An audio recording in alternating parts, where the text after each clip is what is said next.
আমরা আছি এখন একটা লেকে চলে আসলাম। খুব সৌন্দর্যে ভরপুর একটা লেক। এই যে দিকটা এটা হচ্ছে এখানে মেলা বসে অনেক সময়। আর এই পাশে হচ্ছে লেকটা। এত সুন্দর মনে হয় যেন আমরা কোনো সুইজারল্যান্ডের একটা লেকে চলে আসলাম।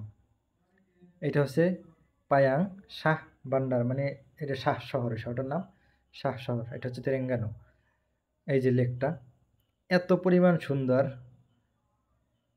কত সুন্দর সাজানো গোছানো মনে হয় যেন সুইজারল্যান্ডের কোনো একটা লেক। একপাশে সমুদ্র, সমুদ্র নয় নদী, সমুদ্র হচ্ছে সামনে। নদীর ভিতরে বোট চলে, অপর পাশে এত সুন্দর একটা লেক।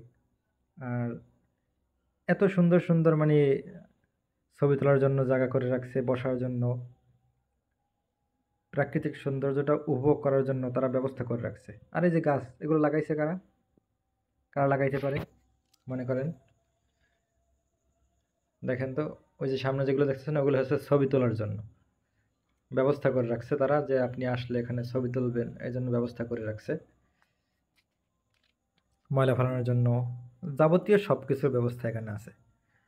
আর ওই যে সামনে যেটা দেখতেছেন ওইটা সম্পর্কে বলতেছি, একটু সামনে যাই আরও। তারপরে এখানের মূল আকর্ষণ হচ্ছে ওই ব্রিজটা। আরও সামনে যাই, তারপর আপনাদেরকে বিস্তারিত বলি। এই যে ব্রিজটা দেখতেছেন, তেলেঙ্গানা রাজ্যের সবথেকে সৌন্দর্য একটা আকর্ষণীয় জায়গা হচ্ছে এই ব্রিজটা। এই ব্রিজটার অন্যতম একটা গুণ আছে।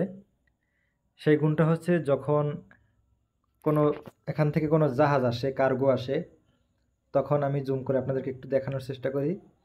ওই যে মাঝখানে একটা জায়গা আছে, আমি একটু জুম করি দাঁড়ান। এই যে মাঝখানে একটা দাগ দেখতেছেন, ঠিক ওইখান থেকে দুইটা পার্ট হয়ে উপরের দিকে ভাগ হয়ে যায়, ঝাঁপ, যেরকম ঝাঁপের মতো জায়গা যায় উপরে। তারপর ওখান থেকে কার্গো যায়, আবার আস্তে আস্তে নেমে যায়। এই জন্য এটাকে অনেকে লিফট ব্রিজ নামে চিনে। পুরো ভিউটা এখান থেকে দেখেন।